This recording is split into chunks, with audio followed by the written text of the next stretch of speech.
영화, 건축, 정신분석학. Cinema C Architecture A Psychoanalysis P. 카푸 채널의 앞에입니다. 경찰 캅이랑은 아무 상관 없습니다. 다만 상관이 있다면 여러분 마음속에 캅이 되고 싶네요. 66번째 카푸 채널 콘텐츠는 장 누벨의 루브르 아부다비입니다. 이 작품을 보려고 처음 중동으로 답사 갔습니다. 거기다가 2017년에 오픈된 박물관이라서 정말 핫한 건물이었고요. 다만 여름에 중동을 가는 것에 대해서 좀 자세해 주셨으면 좋겠습니다. 중동의 여름 날씨는 정말 굉장했습니다. 이 풍경을 찍기 위해서 단지 10분 걸었는데 그날 날씨가 섭씨 50도에 육박했습니다. 생전 처음 느껴본 그 온도. 하지만 이 한 컷을 얻기 위해서 그 정도 고생쯤이야 뭐. 루브르 아부다비는 정말로 발상의 전환이 돋보이는 그런 박물관입니다. 알루미늄을 소재로 한 모듈로 구성된 거대한 돔을 8층으로 겹쳐서 쌓아서 중동 사막의 강렬한 사막의 태양빛을 쪼개서 돔 아래에 별빛으로 떨어지게 만들었습니다. 정말 멋진 아이디어 아닙니까? 루브르 아부다비는 루브르 박물관의 분관입니다. 루브르 박물관의 유물과 미술 작품이 얼마나 많으면 이렇게 분관까지 만들어서 전시를 하는 것일까요? 루브르의 분관은 아부다비보다 프랑스 렌스에 먼저 생겼습니다. 바로 루브르 렌스입니다. 이 분관을 디자인한 건축가는 일본 건축가인 사나입니다. 여기는 정말 잘 안 알려져 있는데 루브르 렌스도 정말 멋진 박물관입니다.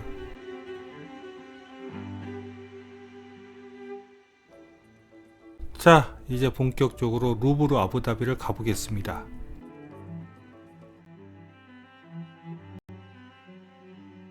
루브르 아부다비는 바다 위에 떠 있습니다. 정말 획기적인 건축의 도전 아닙니까? 단순히 특별한 건축을 만들기 위해서 이런 시도만을 한 것은 아닙니다.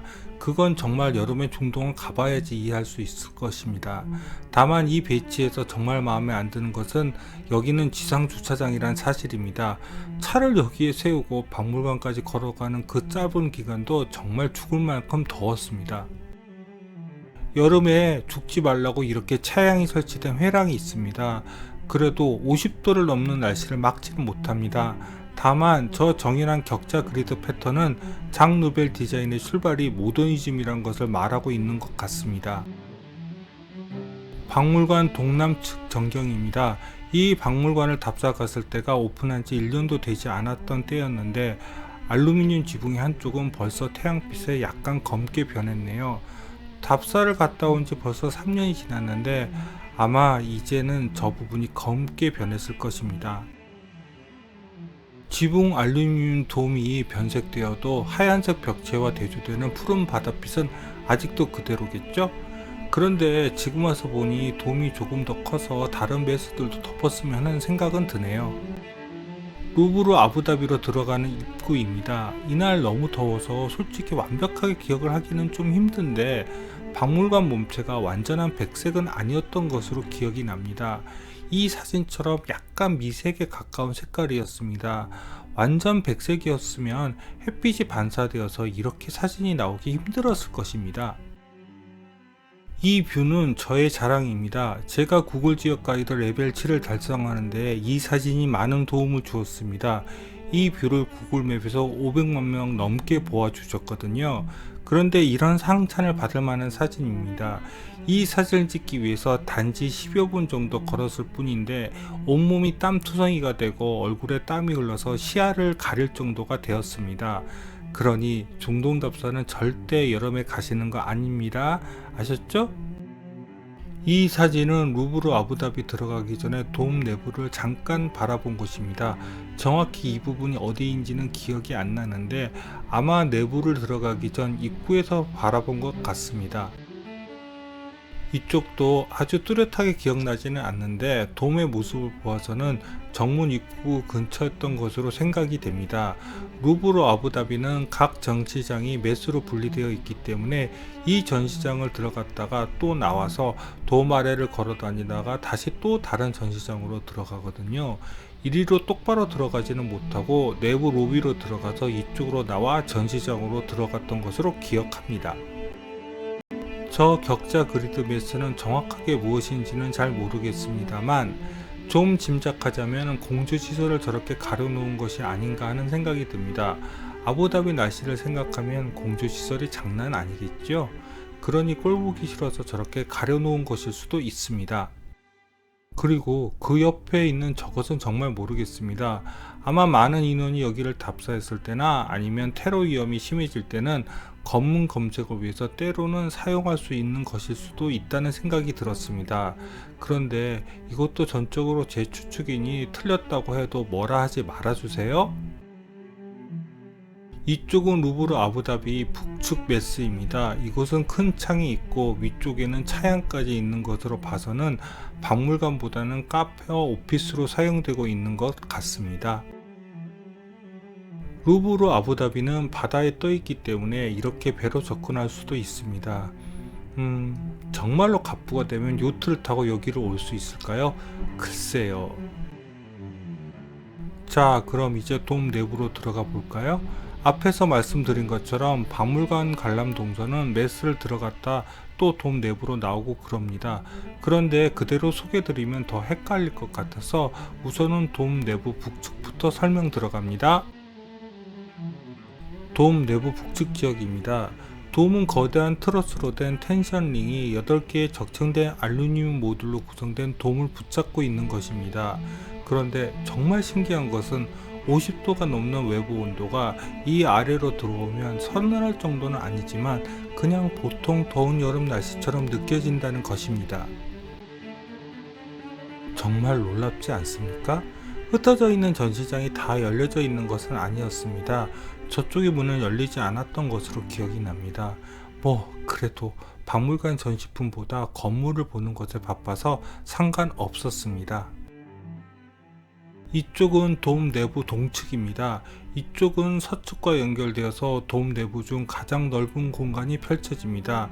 역시 뚜렷하게 기억이 나지는 않는데 로비를 나와서 처음으로 접하는 돔 내부 공간이 여기였던 것 같습니다. 여기에는 사진 스팟도 있습니다. 날씨가 더 좋으면 어떨지는 잘 모르겠는데 저 바다 데크에 사람이 있으면 멋진 사진 한 장 나올 것입니다. 그래서 커플로 오신 분들은 저기에 세워놓고 사진 많이 찍으시더라고요. 저야 상관없는 일이긴 하지만요. 정말로 런웨이 같은 느낌이 드는 데크죠. 지금은 바람이 없어서 좋지만 바람이 세게 불 때는 몰아치는 파도가 만만치 않을 것 같네요. 눈치채셨는지 모르겠지만 8계층의 돔 구조가 모서리로 갈수록 햇빛이 적게 내부로 떨어지고 안쪽으로 갈수록 더 햇빛이 더 많이 안쪽으로 떨어집니다. 어떤 의도가 있었겠죠? 그것이 구조적인 문제일 수도 있고 공간의 하이라이트를 위해서 그런 것일 수도 있겠습니다. 이렇게 모서리만 봐서는 아랍 세계 연구소에서처럼 장 루벨이 실수한 것이 아닌가 하는 생각이 들 정도로 별로처럼 보입니다. 제일 핵심인 돔 중앙 부분은 그래도 관람 동선에 따라 보여드리는 게 나을 것 같아서 잠시 접어두고 남은 한 부분 서측 지역 돔 내부를 보여드리겠습니다. 여기는 돔 내부에서 가장 바다로 많이 열려있는 부분이 있는 곳입니다. 그리고 중앙과 가깝기 때문에 중앙 돔에서 햇빛들이 별빛처럼 떨어집니다. 그리고 저 물 위에 떠있는 무대는 뭘까요? 이 부분에서는 특별 이벤트나 공연도 가질 수 있는 공간인 것 같습니다. 그런데 공연이 있으면 아까 전 물 위에 떠있는 무대는 어떻게 가는지는 모르겠습니다. 배 타고 가나? 이쪽은 돔 중앙 부분으로 열려져 있습니다. 확실히 중앙 부분으로 갈수록 더 돔의 패턴들이 어지럽게 중첩되는 듯한 느낌이 듭니다. 이쪽은 서측 지역에서 북쪽 바다로 열린 부분을 바라본 것입니다. 저 넓은 공간에 아무런 구조적 지지 없이 뻥 뚫어 놓았다는 것, 정말 장루벨답네요. 돔 내부 서측 지역에서 더 서측으로 열려져 있는 곳을 바라본 사진입니다. 답사를 갔던 날은 하늘이 그렇게 파랗지는 않았습니다. 모래바람 때문인지 공해 때문인지는 잘 모르겠지만 바다가 더 파랗게 보였으면 이렇게 열려져 있는 부분이 더 멋있게 보였을 텐데요. 오래간만에 외부 소개도 한참이 걸렸네요. 정말 돔 얹고 여러 메스들을 바다에 뿌려놓은 것 뿐인데도 어떤 쪽에서도 보아도 복북이 아니라 그때마다 다 달라 보이는 외관이네요. 자, 그럼 안으로 들어가 보겠습니다.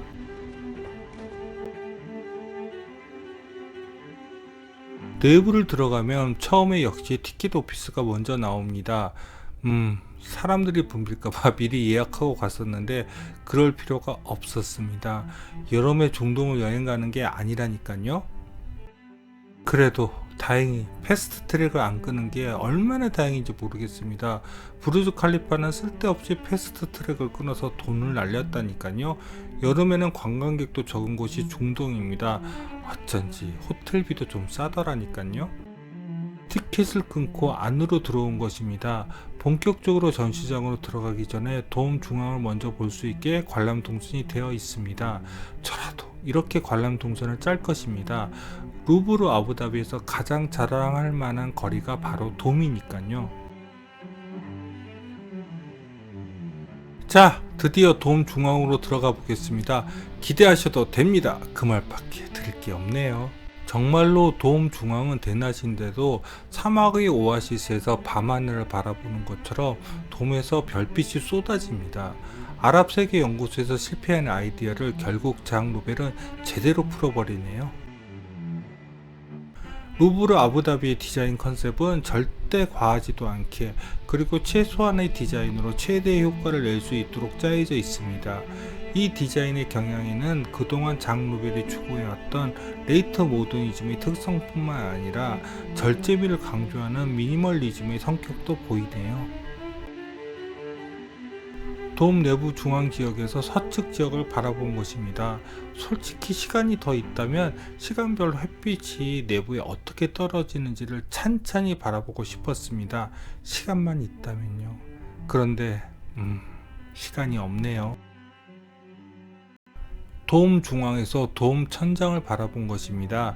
처음 아랍 세계 연구소에서 기계적인 장치로 태양빛을 조절하려던 장 루벨의 아이디어는 30여 년이 지나서 건물 자체만으로도 그 효과 이상을 낼 수 있도록 발전되었네요.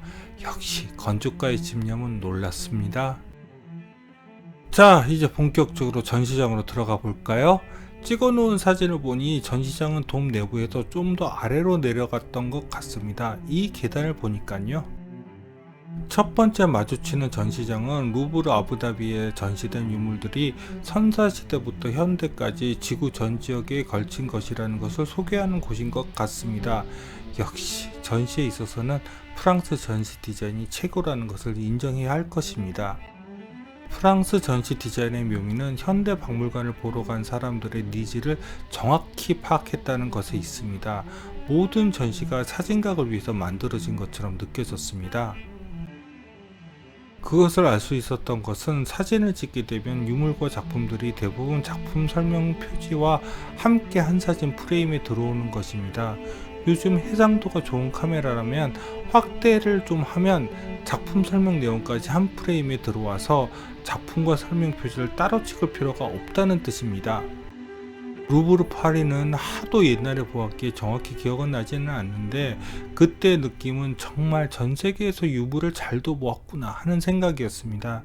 여기에 이렇게 메소포타미아에서부터 이집트, 그리고 그리스 유물은 물론이고 아시아의 유물들도 이렇게 따로 분간을 해서 전시할 정도라면 프랑스는 제국주의 시대 때 도대체 얼마나 다른 나라에서 유물들을 훔쳐냈는지 알 수가 없네요.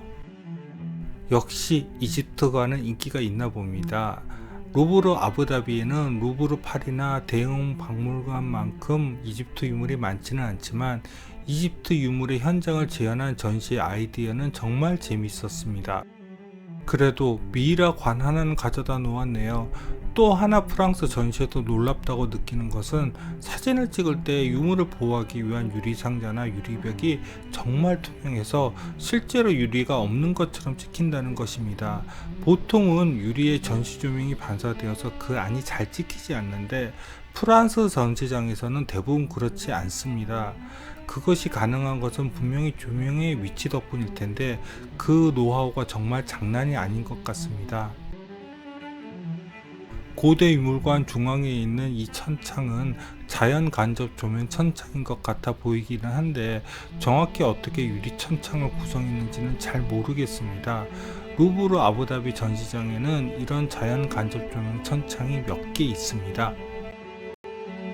루브르 아부다비에 전시된 유물과 미술품들은 루브르 파리에 비하면 제 어린 짐작으로는 100분의 1도 안 되는 것 같습니다.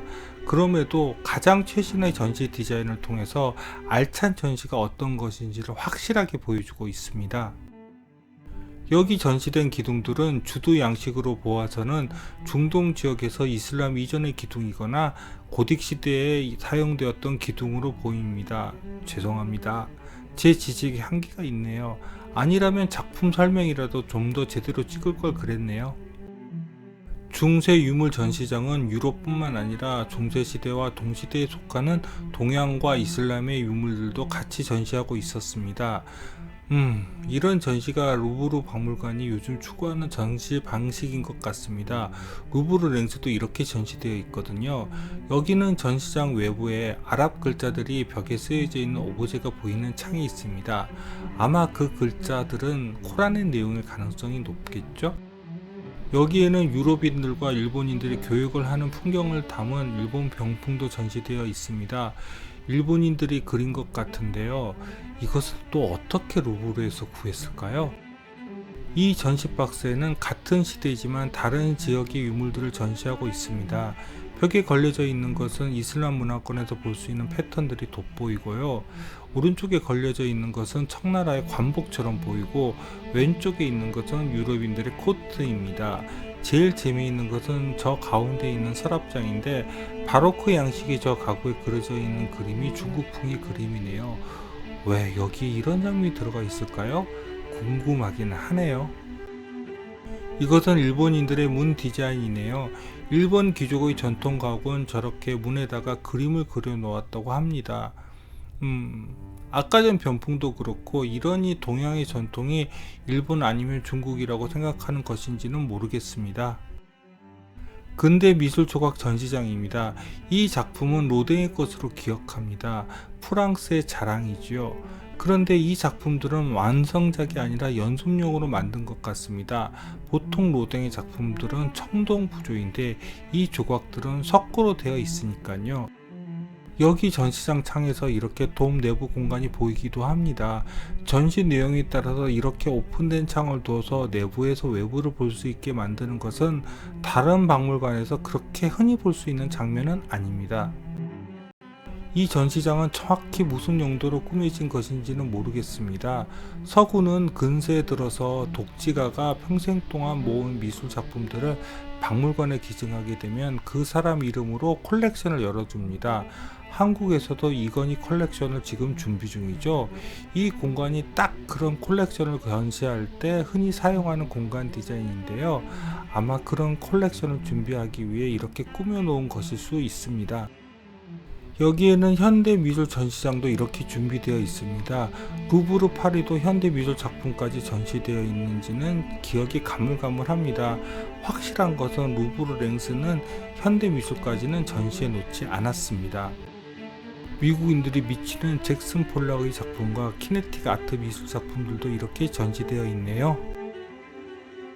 회화 전시장에서는 저에게 익숙한 그림들이 걸려져 있었습니다. 마네의 피리 부는 소년과 고흐의 자화상을 여기서 보게 되네요. 그런데 진품인지 가품인지는 정확히 모르겠습니다. 루브르 아부다비를 답사할 때 유럽으로 건너가 루브르 랭스도 같이 답사를 했습니다. 두 박물관을 답사하면서 한 가지 중요한 공통점을 발견했습니다. 루브르 파리는 기억이 안 나지만 이 두 박물관의 전시 맨 끝에서 마주치는 그림은 모두 나폴레옹의 초상화란 사실입니다. 루브르 파리까지 이렇다면 루브르 전시의 원칙 하나를 알게 되는 것이네요. 이제 루브르 아부다비를 마치려고 합니다. 다음번 건축 콘텐츠는 레이트 모더니즘의 또 다른 한 줄기인 미니멀리즘 건축을 소개하려고 합니다. 그 편에서 일본을 대표하는 건축가인 사나의 루브르 렌즈를 보여드리겠습니다. 이 작품도 루브르 아부다비만큼 멋진 건물이거든요. 조금만 기다려주세요. 그래도 루브르 아부다비를 그냥 보내기는 안타깝죠? 저도요. 그 힘든 여름날에 답사를 갔는데 그냥 여기서 멈추기는 안타깝잖아요. 그래서 아부다비에서 머물렀던 숙소를 소개할까 합니다. 중동의 호텔을 볼 수 있는 기회가 흔치 않잖아요.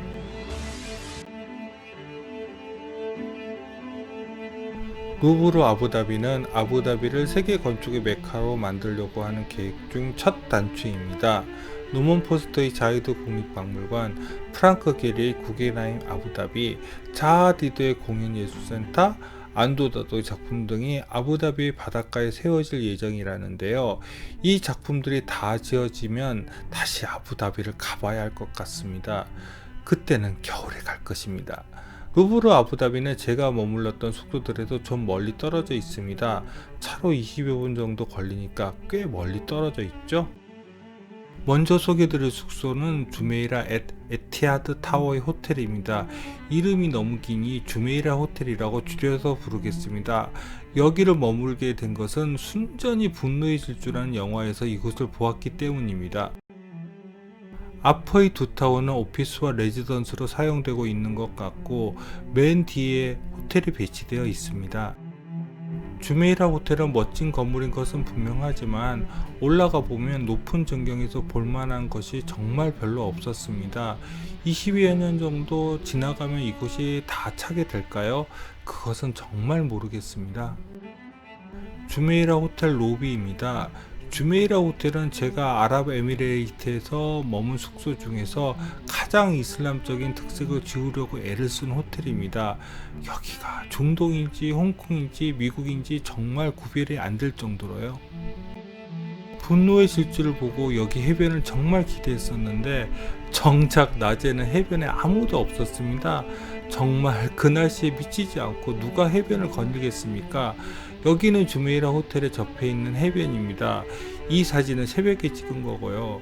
이때 온도도 36도가 넘었습니다. 해변에는 요트가 접안할 수 있는 선착장도 이렇게 준비되어 있었습니다. 정말 아랍의 왕자들을 위한 시설이 아닐까 싶습니다. 사실 밤늦게 이 해변에 잠깐 몸을 담그긴 했었습니다. 그때는 몰랐는데 새벽에 보니 해변이 너무 좁아서 영화에서 나오는 그런 폼나는 곳은 아니었습니다. 호텔 객실입니다. 호텔 객실은 모더니즘적인 느낌이 폴폴 풍기는 그런 스타일의 디자인이었습니다. 하지만 아쉬운 점도 좀 있어 보였습니다. 객실의 침실 공간과 욕실 부분을 저렇게 나눠 놓았는데 저보다 스타일리시하게 공간을 구분할 수 있는 방법들이 여러 가지인데 너무 정석대로 나눈 게 아닌가 싶습니다. 왜냐하면 여기 욕실이 전면 유리창으로 정말 확 트여 있어서 좋았거든요. 그에 반해서 객실은 뷰가 안 좋아서 갇혀 있는 느낌이 느껴졌습니다. 두 공간이 연계되어 있으면 더 시너지가 났었을 텐데요. 그게 아쉽다는 이야기입니다. 제가 사실 호텔 욕실, 특히 변기 부분을 그렇게 자세하게 보여드린 편이 아닌데요. 여기 욕실과 변기를 보여드리는 가장 큰 이유는 서구나 아시아와는 다른 이슬람만의 변기 활용법을 설명해 드리려고 하는 것 때문입니다. 고급 호텔에도 변기에 자동 비데가 설치되지 않는 경우가 많더라고요. 그건 이슬람 지역의 다른 나라와는 다르게 비데 대신 정말 샤워기를 사용하는 풍습 때문입니다. 정말 당황스럽더라고요. 그리고 재밌기도 하고요. 아부다비에서 머물렀던 두 번째 숙소는 에미리트 팰리스 호텔입니다. 바로 주메이라 호텔 건너편에 있습니다. 여기에 머문 것도 사실 분노의 질주에서 해변 장면이 나왔기 때문에 머물러 보았습니다. 근데 여기는 좀 실수였던 것 같습니다. 에미리트 팰리스 호텔은 제가 머물렀던 모든 호텔 중에서 가장 큰 호텔이었습니다. 전 사진에서 아시겠지만 저는 처음에 여기가 무슨 왕궁인 줄 알았습니다. 호텔 이름에 팰리스가 들어갔으니까 당연한 것인가요? 그런데 보세요. 호텔이라고 해도 너무 크고 왕궁이라 해도 너무 큽니다. 여기가 에미리트 팰리스 호텔의 중앙동 정문입니다. 휴, 여기서 체크인하고 객실을 찾아가는 데만 해도 한 20여 분 걸은 것 같습니다. 낮에는 도리어 그래도 이슬람 고유의 느낌이 났었는데 밤이 되니까 디즈니랜드나 카지노 같은 분위기의 조명 때문에 그 느낌 다 깨졌습니다. 솔직히 이런 분위기의 호텔이었다면 여기에 머물지는 않았을 것입니다. 쓸데없이 크고 화려한 것은 별로 좋아하지 않거든요. 내부 공간은 화려한 대리석과 더 화려한 금박으로 내부를 번쩍번쩍거리게 치장하고 있습니다. 그래도 중앙동 로비의 돔 천장은 이슬람 모스크에서 볼 수 있는 그런 디자인 패턴이 엿보여서 좋았습니다. 하지만 저 금박으로 도배를 한 저런 천장 디자인은 솔직히 정말 마음에 안 들었습니다. 그냥 돈 자랑한다는 느낌밖에는 들지 않았으니까요. 중앙동 로비는 아래층 해변으로 나가고 위쪽은 중앙 로비로 나갈 수 있도록 공간이 구분되어 있습니다. 그런데 역시 여름에는 사람이 별로 없어서 이 공간을 특별하게 활용하는 것 같지는 않아 보였습니다.